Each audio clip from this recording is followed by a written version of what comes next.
Graça e paz, salve Rainha Santíssima, valei-nos o glorioso São José, e que os santos Luís e Zélia Martã intercedam por nossas famílias também. São Pedro Crisólogo, ele dizia assim: quem em vida se quer divertir com o demônio, não poderá gozar com Cristo no céu. Essas são palavras deste santo homem. Mas quem foi São Pedro? São Pedro Crisólogo. Não digo de São Pedro Apóstolo, mas agora eu me dirijo a São Pedro Crisólogo, que se localiza ali entre o século 3, mais ou menos, entre 3 e 4. São Pedro Crisólogo, ele era natural de Imola, ficar ali perto de Roma. Ele recebeu dos pais o que constituiu o tesouro mais precioso. Foi uma educação sólida, baseada no fundamento da religião católica. Ele recebeu um dos maiores tesouros, a base, o alicerce da construção na rocha, uma educação sólida, fundamento da religião católica, por conta de que assim Cristo afundou. Cristo fundou tal religião, porque religião é religar, e a Igreja Católica, a Igreja de Cristo, é o que nos liga a Cristo. E se a salvação chega a pessoas de certas outras denominações, ela chega porque a graça passa primeiro pela Igreja Católica, fundada por nosso Senhor Jesus Cristo. Então, falando ainda de São Pedro Crisólogo, em todo o tempo que se dedicou ali aos estudos, ele foi dos companheiros sempre o primeiro. Ele se dedicava, ele se entregava de coração. Vendo-lhe ali a piedade, a conduta irrepreensível, o bispo de Imola, ele recebeu entre os clérigos e conferiu-lhe o diaconato. Olha o caminho desse homem, olha o caminho que ele vem traçando. Tão digno ele se mostrou ali da confiança do seu prelado, que este lhe entregou a administração da diocese.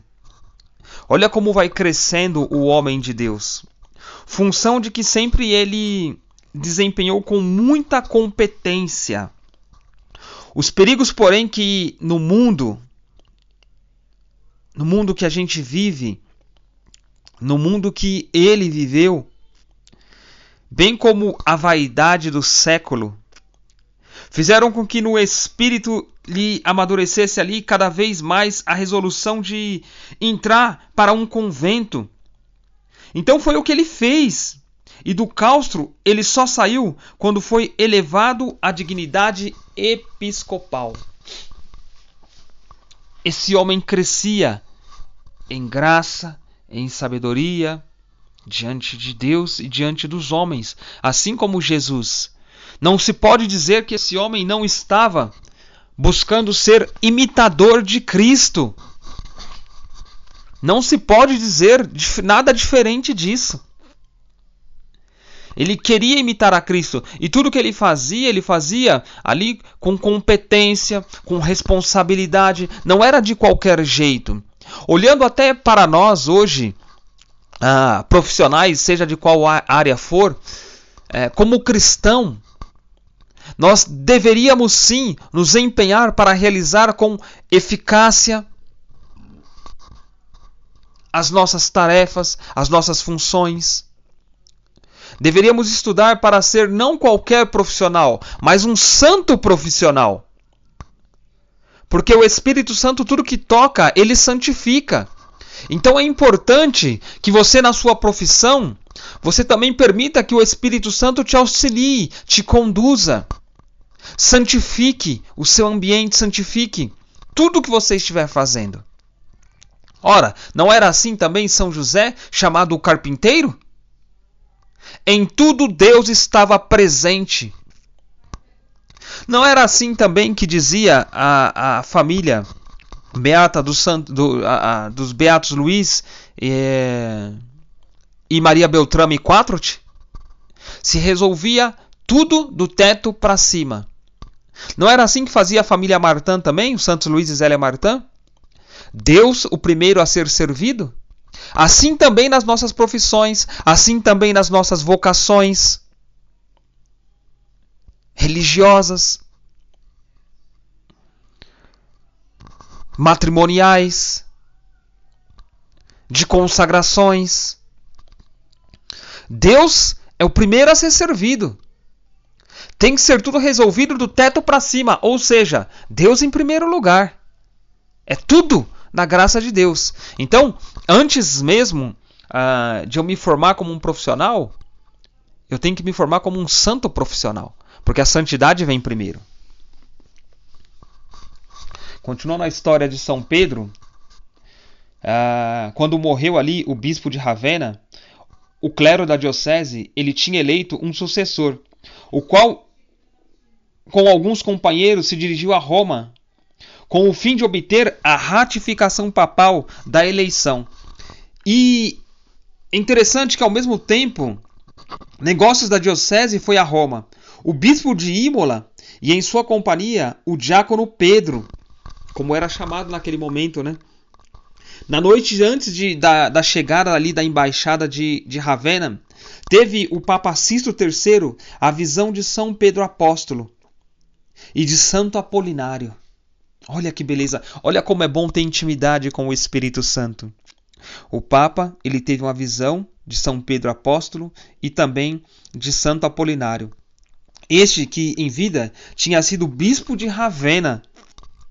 E avisaram-lhe que não desse a mitra ao eleito do clero daquela diocese, mas em lugar deste sagrasse Pedro de Imola. Olha o pedido do céu. Olha o pedido do céu voltado para este homem. Quando chegaram ali os embaixadores de Ravenna, não puderam disfarçar o aborrecimento de o Papa não lhes ter aceito o candidato. Sabendo, porém, do aviso que o sumo pontífice tiveram, contentaram-se inteiramente e com muita satisfação aceitaram a Pedro como bispo. Olha só, né, que interessante. De primeiro momento, o coração deles não estavam preparados. Estavam com um coração duro ainda. Um coração voltado para uma eleição humana. Mas assim que eles sabem, eles têm ali a notícia, né, de tudo que se passou com o Papa, o coração deles se torna dócil ao Espírito Santo e eles se contentam inteiramente, com muita satisfação, aceitaram Pedro como bispo. Onde está o bispo, aí está a Igreja Católica. E na entrada em Ravenna, que se tornou soleníssima, Pedro foi recebido pelo próprio imperador Valeriano e sua esposa, a imperatriz. Numa alocução que o novo bispo naquela ocasião fez, explanou o programa de querer trabalhar unicamente pela honra de Deus e a salvação das almas dos diocesanos, de se esperar só obediência aos mandamentos da lei de Deus. O que ele pediu foi só isso. Eu só espero de vocês que obedeçam os mandamentos da lei de Deus. O respeito e submissão à autoridade diocesana. Essa é a atitude de um bom bispo, de um santo bispo. É ensinar o povo a ser fiel aos mandamentos de Deus, a serem dóceis ao Espírito Santo. E para obter a bênção de Deus, ali os trabalhos apostólicos, sujeitou-se ele a frequentes jejuns, a mortificação. Olha como é interessante e olha como não muda, como o Evangelho não muda. Por mais que cada vez que nós lemos o Evangelho, nós percebemos ali um Evangelho atual, um Evangelho vivo para a nossa realidade, ainda assim não muda o pedido de jejum, o pedido de mortificação. Não muda o que a igreja nos pede para se viver a abstinência de carne todas as sextas-feiras do ano. E isso é mandamento da igreja. Se é mandamento da igreja, ela é o corpo místico de Cristo. Ela é a esposa de Cristo. Logo, se eu não cumpro, eu preciso me confessar porque eu estou em estado de pecado, fora da graça de Deus. É um dos mandamentos da igreja, dos 5 mandamentos da igreja, jejuar e abster-se de carne conforme manda a Santa Mãe Igreja. Ela que é esposa de Cristo, mãe e mestra da verdade, ela que gera filhos para Deus, porque é esposa de Cristo. Então é necessário se cumprir esse mandamento. E se eu não o cumpro, eu estou em estado de desgraça, fora da graça de Deus. Olha como é importante o jejum, a mortificação para uma vida de santidade. Como pregador, então como pregador do Evangelho, olha como a Sagrada Tradição ela é belíssima, ela é santa, né? É uma santa Sagrada Tradição, porque é sagrada, vem de Deus. Então, como pregador, ele desenvolveu uma atividade tal que ele conseguiu não só a conversão dos mais renitentes pecadores, como também a abolição de festas escandalosas no dia 1º de janeiro. Festas que apresentavam caráter pagão, com todas as suas frivolidades, isso mesmo, e indecências. Olha, meu Deus do céu, a gente hoje em dia conversa, pensa, reflete, partilha com outros irmãos como está difícil a conversão dos pecadores, não é mesmo? Como está difícil encontrar um retiro para conversão, grupos de oração que pregam para a conversão, não simplesmente para fazer show, para aparecer, para, como se diz, ganhar status, né, de ministério A, B ou C. Missas, shows que acontecem por aí, não é mesmo? E olha aqui, o caminho sempre foi o jejum, a oração, a mortificação, a penitência, a abstinência, a adoração, a meditação da Sagrada Escritura, a reza do Santo Rosário. Não há outro caminho de santidade. A preparação para uma boa morte. E olha o que ele alcançava com isso, olha quantos frutos dava a sua pregação de conversões verdadeiras, de abolir festas pagãs. A gente vê hoje quantas festas pagãs estão transformando os nossos feriados religiosos em motivos de indecências, frivolidades. Estão transformando os nossos feriados religiosos em motivos de churrascos, festas, praias, férias, passeios. Mas onde se fica o cumprir o preceito? Aonde se fica ter a piedade devida para esses dias de festa e de guarda da Santa Igreja? É de se refletir, porque quando se fala de feriado, e eu estou tratando de feriados religiosos, logo se pensa na emenda para aquele churrasco, independente se é quaresma ou não. Logo se pensa nas indecências de um carnaval sem limites. Vamos extravasar a carne. E a consequência disso tudo é pecado, é aborto, é sexualidade desregradas, adultérios, traições, indecências, mortes, sacrilégios, enfim.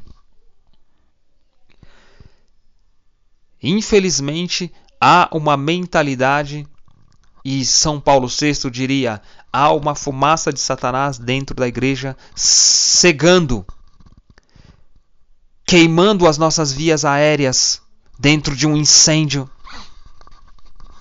que acontece fora, mas toda aquela fumaça causa asfixia, queima os nossos pulmões, queima as nossas vias respiratórias. há muito cristão morto dentro da igreja.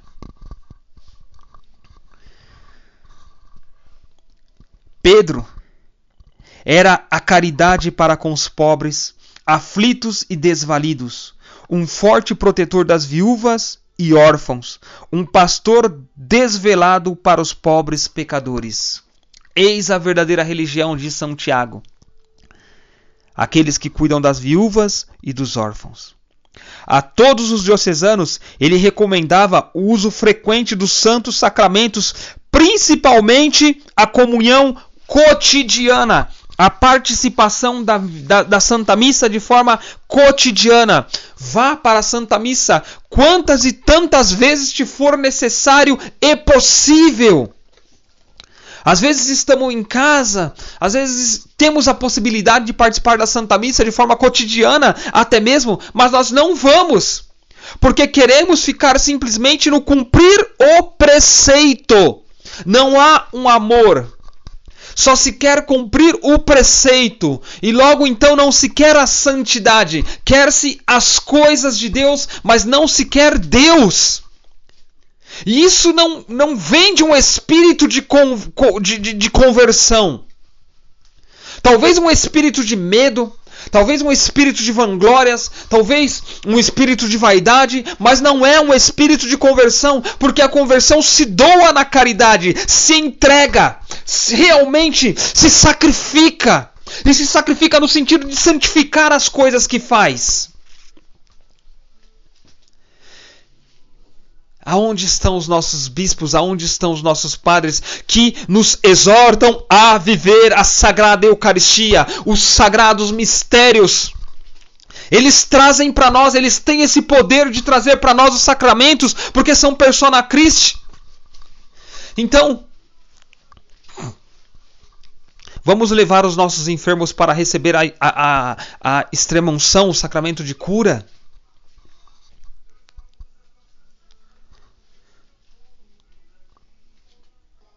Eles precisam receber a unção dos enfermos. Eles precisam. Vai se fazer uma cirurgia? Ora, quantas vezes a minha sogra já não recebeu a unção dos enfermos? Ela vai fazer uma cirurgia recente e já foi receber a unção dos enfermos também. Minha esposa logo levou ela. E tem esse cuidado, tem esse zelo. Mas muitos corações não têm. Se apaga. Não busca. Ora, quantos enfermos precisam receber ali a Eucaristia, a Sagrada Eucaristia? Os ministros ou o povo mesmo tem que ir até os ministros, tem que ir até o sacerdote e pedir para que se leve. Quantos acamados em casa não podem receber e nem pensam em pedir para receber os santos sacramentos? Quantos pais deixam tardar de batizar os seus filhos? Não, agora não, porque eu não posso fazer uma festa. Quantos casamentos são adiados também? Porque, agora eu não posso fazer a festa. Então vamos morar junto? Depois a gente casa e faz aquela grande festa. Vamos primeiro ajeitar as coisas. Se deixa Deus para depois. Parece que Deus não tem uma prioridade na sua vida, não é mesmo? Parece que está acontecendo dessa forma, mas os santos homens de Deus, as santas mulheres de Deus, eles não viviam assim. Olha o que a Sagrada Tradição nos prega. É necessário o uso frequente dos santos sacramentos, principalmente a comunhão cotidiana. O que, porém, lhe trouxe glória e moredoura na igreja inteira foi o modo como se houve na defesa da fé verdadeira e na luta contra as heresias de Eutiques e Dioscoro. Ou seja, ele não tinha medo de dar a quem pede a razão da fé dele. Os hereges iam para cima e ele tinha bagagem, ele tinha autoridade para falar porque ele vivia. Então não ficava em discussões vazias, em discussões vãs, querendo se ter ali a razão. Não, pelo contrário. Ele já pregava logo dando razão da fé dele, trazendo a conversão dos pecadores, combatendo sim as heresias, não querendo trazer elas para dentro da igreja, não como um espírito de respeito humano, Não foi esse Espírito que São Pedro Crisólogo recebeu. E não é esse Espírito que eu e você recebe também. É o Espírito Santo de Deus. A apologia que, a pedido do Papa Leão I, escreveu contra os hereges é um documento de alto valor em que Pedro Crisólogo manifesta grande saber e uma eloquência arrebatadora. Ou seja, ele conhecia os documentos da igreja. Ele procurava estudar os documentos da igreja para saber o que a igreja diz, para saber o que a igreja fala, para saber o que é a doutrina social da igreja. Para ter embasamento, para ter força, porque não pregava o que vinha na sua cabeça, mas pregava o que a igreja, mãe e mestra da verdade, anunciava. É importante ter essa intimidade com a igreja de Cristo. Cabe-lhe, em grande parte, o merecimento das duas heresias terem sido condenadas no concílio calcedonense. Laços de íntima amizade ligaram-no a São Germano de Auxerre. Olha como uma santidade chama outro. Olha como um santo se aproxima do outro. Durante 18 anos, pastoreou Pedro o rebanho. A fé teve nele um defensor impertérrito, e a posteridade deve-lhe escrito de grande valor. Se foi pura a sua vida, santa havia de ser-lhe a morte, a irmã morte. Sentindo a sua aproximação, voltou para Imola, onde se preparou para a grande viagem à eternidade. Ao clero, recomendou com muita insistência que andasse na presença de Deus, bem como na observação dos mandamentos, e com muito critério procedesse na eleição do novo bispo. Pedro morreu em Imola no ano de 450. O seu corpo ele repousa na igreja de São Cassiano.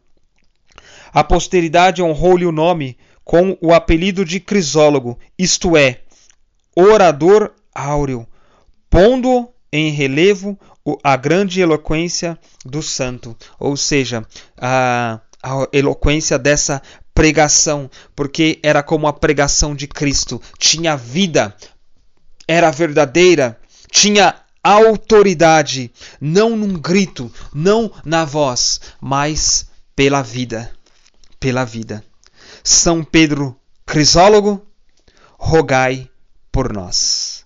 Em nome do Pai, do Filho e do Espírito Santo. Amém. Só quero dizer para você que o meu coração,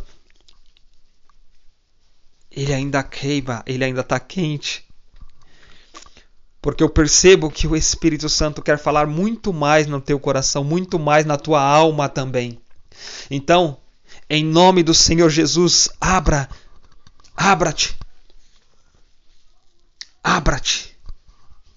para receber tudo que o Senhor tem para derramar sobre você nesse dia, por meio do Espírito Santo. Ele quer falar através de você, ele quer anunciar através de você. Olha ele te apresentando este predestinado, São Pedro Crisólogo. Se você pegar lá o livro do profeta Isaías, no capítulo 25, se você for lá, a partir do versículo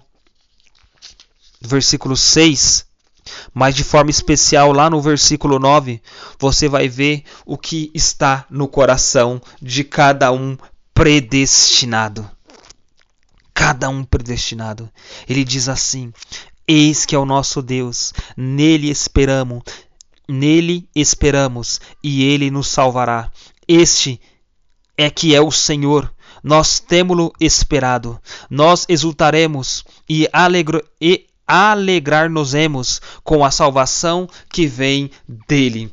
Pega lá, medita em Isaías, o profeta Isaías, capítulo 25, versículo 9, e você vai ver o que Deus tem para o predestinado. Como o Senhor quer falar no teu coração, como o Senhor quer anunciar para outras pessoas. Não se limite, não se limite, não se limite, não se limite.